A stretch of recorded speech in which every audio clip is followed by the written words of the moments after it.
Dieu a créé l'homme à son image et à sa ressemblance, faisant de nous des dieux. Nous avons le pouvoir sur toutes choses, car fait à l'image et à la ressemblance de Dieu. Et la spiritualité, en réalité, c'est ça ce qui a été caché en nous. Ce n'est pas la religion. La connaissance de soi, quand nous parlons des maladies, quand nous parlons de tout ce qui existe, tout est entré en nous. C'est là qu'on parle de pétrole dans le corps, la puissance de Dieu en homme, le son le plus grand, le plus élevé que tous les sons, l'énergie que nous générons, qui quitte la terre, qui va au niveau de l'esprit, qui va au feu, l'air, l'eau et retourne à la terre. Les 5 éléments. C'est très important. La terre, l'esprit, le feu, l'air, l'eau et tout le tout. Donc nous puisons l'énergie si on doit considérer l'homme comme un arbre debout. Les pieds constituent la racine, le socle qui s'enfouit dans la terre pour aller tirer l'énergie. Nous marchons sur la terre, nous poussons l'énergie. Et les aliments qui sortent de la terre procurent l'énergie à notre corps. Pour le théorie de plusieurs mots. Ainsi, l'homme est le tout du tout. Nous sommes la généralité, nous sommes chaque compartiment, chaque élément qui constitue le tout, et nous constituons le tout du tout, en lequel réside l'immensurable, le seul et unique Dieu, la connexion avec l'invisible, Dieu le Père tous. Et cette connexion fait de nous ce que nous sommes. Mais l'ignorance de l'homme fait que nous courons sur tous les toits sans savoir que chacun de nous a un talent. On parle de talent.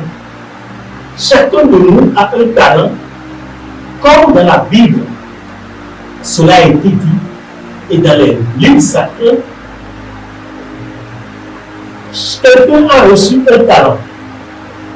L'autre en a reçu 2, l'autre en a reçu 3. Celui qui a reçu beaucoup l'a multiplié. L'autre aussi l'a multiplié. Mais celui qui a reçu un seul a dit, ah, moi je ne peux pas, je ne cherche pas de problème. Dieu là, le maître là, lui, il récolte là, il n'a pas celui. Je ne peux même pas son problème. Qu'est-ce que je veux faire? Je vais enterrer, je vais lui poser un coup et enterrer son talent, sa pièce, talent. Je vais l'enterrer là pour lui. Elle va venir, je vais lui remettre sa chose. Le grand maître, le grand horloger, après un long moment, est revenu et a demandé des comptes à chaque ouvrier, à chaque employé. Mon cher, j'étais venu où, oui, j'ai multiplié 3 par 2, ça fait 6. Moi, mes 2, j'ai multiplié, ça fait 4. Donc, mon cher, pour toi, ah, pardon, toi, je sais que tu es compliqué. Hein. Tu récoltes là où tu n'as pas sauvé. C'est pourquoi, quand tu vas devenir la vieille, il dit ta chose là pour toi. Et qu'est-ce qui s'est passé? Le seul là, on a pris, on a remis à celui qui a fait. Et lui, il a été chassé. C'est ce qui nous a vécu. La Bible n'est pas un livre de lecture, mais plutôt un livre de connaissance spirituelle pour que chacun se connecte à la dimension la plus supérieure.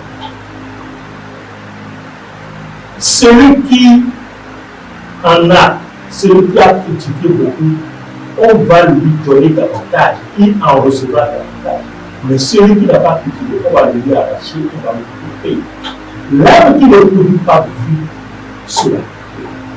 Alors, quel est cet arbre que toi tu représentes? Quel est le fruit que tu portes? Quelle est ta mission sur cette terre? Depuis que tu es venu sur cette terre, est-ce que ton but est uniquement de dormir, de te réveiller, de procréer, de manger, de dormir? Si tu ne participes pas à quelque chose à la nature, si tu ne développes pas ce don qui est caché en toi et d'autres personnes à sortir de l'obscurité, si tu ne peux pas allumer la lampe à d'autres personnes, mon frère et ma soeur, tu es dans le décor et tôt ou tard tu seras coupé. Le Seigneur te donne une chance, une opportunité de m'écouter en cet instant et de réfléchir par rapport à ta vie. Pourquoi vis-tu? De quoi vis-tu? Quelle est ta mission sur cette terre? Tu t'es focalisé sur la religion uniquement, pensant que c'est ça la paix? Non. Je vous ai parlé du but de la religion ici, du but de la spiritualité. Quand vous voulez vous connaître et vous prendre en charge spirituellement, vous passez par la religion. Mais quand vous atteignez un niveau, vous dépassez cette dimension et vous créez vous aussi une dimension pour pouvoir aider les autres à retrouver la lumière, à retrouver la lumière, à gagner la lumière et à développer au fond de vous cette force et cette puissance, cette divinité qui est impliquée en vous, créée à l'image de la ressemblance de Dieu. Et là, vous n'allez pas tomber, vous n'allez pas choquer, vous n'allez pas tomber. Est-ce qu'il faut vivre seulement pour que chaque jour on se plaigne? Vous me plaignez tout le temps. Je n'ai pas l'argent, je n'ai pas le cours, je veux construire, je veux acheter. Si tu es venu sur cette terre pour vivre comme ça, tu es là, tu es mourant, tu ne sais rien parce que tu vas végéter dans la pauvreté et tu vas voici la richesse, l'abondance, la joie de Dieu. Tout ça constitue un code. Et ce code n'est pas ailleurs, c'est caché en toi. Et c'est ce que cette lumière que nous constituons essaie de faire chaque jour afin d'éclairer la lanterne de chaque jour. Le code spirituel de l'Église, je l'ai dit, ce n'est qu'activité. Tu hésites encore alors que tu cherches l'argent, tu vas te retrouver dans la cuvette, tu bois à longueur de journée, tu manges alors que tout ce que tu manges, tu bois, tu détruis. Il faut commencer par faire des exercices spirituels et se connecter à l'énergie, à la vibration supérieure, à ton moi supérieur. Il faut faire passer le tout. Parce que les aliments que nous mangeons aussi nous détruisent. Parfois, quand vous sortez, vous allez acheter à manger, pour vous manger, il y a des repas quand vous mangez, vous devenez lourd. Le sang ne circule plus, le flux ne passe plus, l'énergie est bloquée. Et lorsque votre énergie est bloquée, lorsque vous sentez par exemple le ballonnement au niveau de votre ventre, c'est un signe. Lorsque vous n'allez pas à la scène correctement, c'est un signe. Ça veut dire que quelque part l'énergie est bloquée. Quand l'énergie est bloquée en vous et autour de vous, je vous jure que vous ne pouvez pas avoir l'abondance. L'argent va venir, l'argent sera en train de se papier seulement. Au moins, les sources seront bloquées. Il faut se connecter à la dimension la plus supérieure. Il faut que l'énergie passe en vous. Parce que l'or représente tout ce qui est autour de nous. Il y a des gens, quand l'argent veut venir là, les mains commencent par claquer. Et ils disent, ah, ils ont peu une grosse somme pour venir. Et c'est vrai, ça vient. Tout se focalise en nous. Rien n'est ailleurs. Rien n'est ailleurs. L'exercice, la chose la plus importante, c'est de faire l'exercice nécessaire pour se connecter à Dieu, pour se connecter à la dimension supérieure, afin que votre vie soit équilibrée. Mon commerce ne marche pas. Si j'ai ci, j'ai ça. Il faut faire des exercices. Il faut équilibrer ton corps, ce que tu manges. L'énergie, est-ce que l'énergie circule? J'ai trouvé la tête en place. C'est parce que quelque part, l'énergie est bloquée. Ça ne passe pas. Les reins sont bloqués.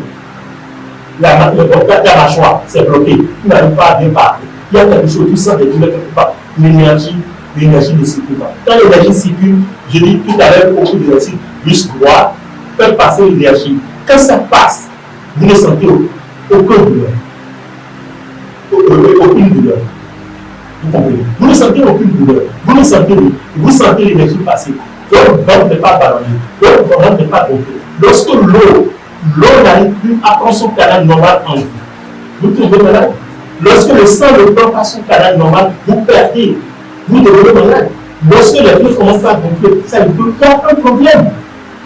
Donc c'est la connaissance de soi, c'est ça qu'on appelle la spiritualité, la connaissance de soi. Amis fidèles téléspectateurs, l'influence spirituelle des noms dont je parlais au début de cette communication a un rapport avec tout ce que je dis. Quel est le nom que tu portes? Est-ce que tu sais la dénomination du nom que tu as sur toi? L'histoire de cette personne qui a eu à porter ce nom. Et on regarde dans les on donne le nom seulement aux enfants. Le nom que nous devons porter, ou les noms que nous portons, constituent un fardeau sur notre vie.